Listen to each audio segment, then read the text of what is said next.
Greetings, friends, and welcome to Beast Foundry. My name is Christian, and as usual, I will be your guide today.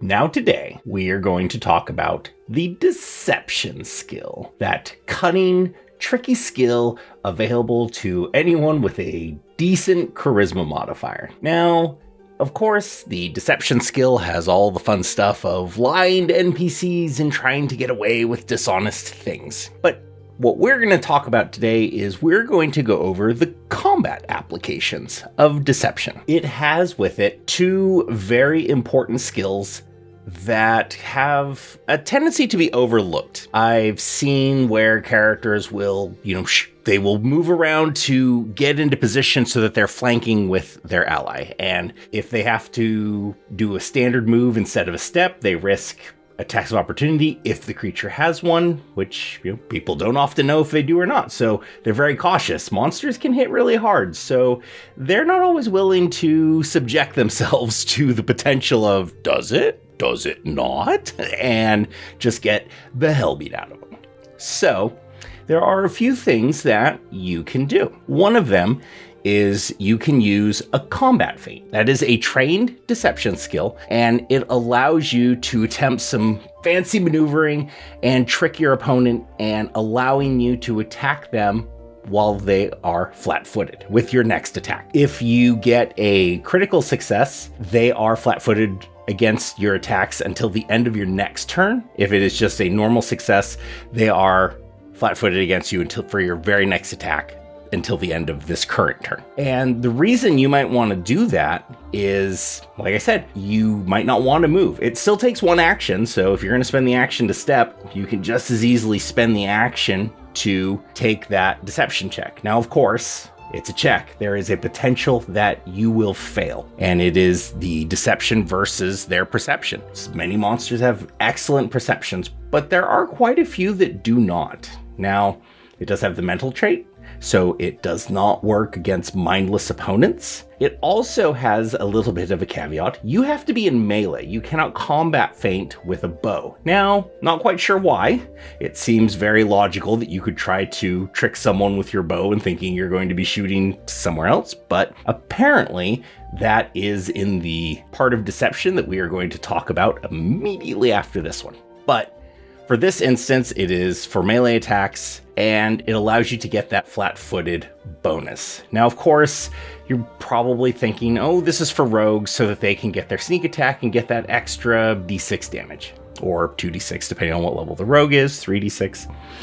But, their fighters already have a huge plus to hit. At first level, they have a +9. If your fighter is by himself, which they often are, and you find yourself kind of, oh, I have this third action, and yeah, I could make in a second attack, but my odds to hit maybe aren't the best. Maybe it might be worthwhile to use that combat feint so that you can make the opponent flat-footed against you, and when you attack, it lowers their AC by 2, so effectively your +9 turns into a +11. And many first level opponents, they only have, a 15 armor class, 16 armor class. So you're now able to crit some of them on a 14 or 15. So that's a big difference. And depending on what weapon you wield, that can just kill your opponent outright. So don't overlook it. It is definitely something you might want to consider. Now, I know you do have to dump a few points into your charisma, so not every character is going to be built that way, so it might not be something that you're interested in doing, but keep it in mind. The other ability, and this one is untrained, you don't have to be trained in perception to do it, is create a diversion. And what this does is, hey, what's that over there?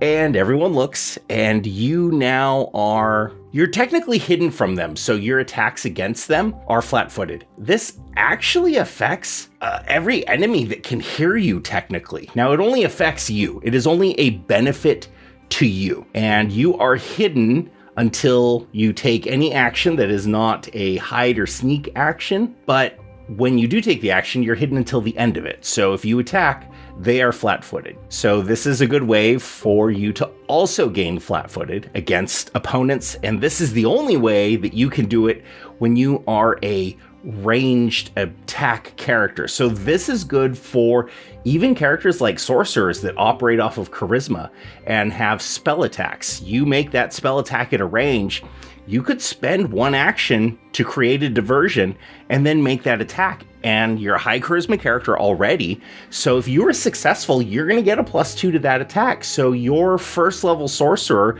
goes from basically a +7 to hit if your charisma is maxed out to effectively a +9 because they have that -2 to their armor class. So that's a big benefit. That increases your odds of hitting significantly. Now, create a diversion is you can do it all the time. However, as soon as you do it, everyone you did it against, they get a +4 bonus to their defense against your next check. So, or for every check you attempt within the next minute. So effectively, that's a combat because it is incredibly rare that a combat will go longer than 1 minute, which is 10 rounds. A round in Pathfinder 2nd edition is basically 6 seconds, so you have 6 combat rounds to 1 minute. And to say something only lasts for a minute is basically telling you it's going to last the fight. Some fights I have had go, a round or two over a minute, so it is possible, but it is very unlikely. These are just a couple of little tricks and tips that you can use to get your enemies flat-footed when you're by yourself, or you might have allies that they need that flanking more than you do. And for you to get in there and take that, it could not only be a detriment to them, but to the entire team. It is a game of numbers out there, and the first group, enemy or players that can bring down an opponent, they gain a major tactical advantage. So just you play smart. And that's really all I had for you guys today. I just wanted to kind of cover some fun uses of the deception skill that I know, in my games, I don't see people doing them that often, and they could. It is a useful skill. So as always, if you like this video, found it helpful, please like and subscribe and consider checking out the Beast Foundry Patreon. We've got a ton of stuff to offer you guys there. Plenty of videos for you to check out. So until next time, game well, my friends.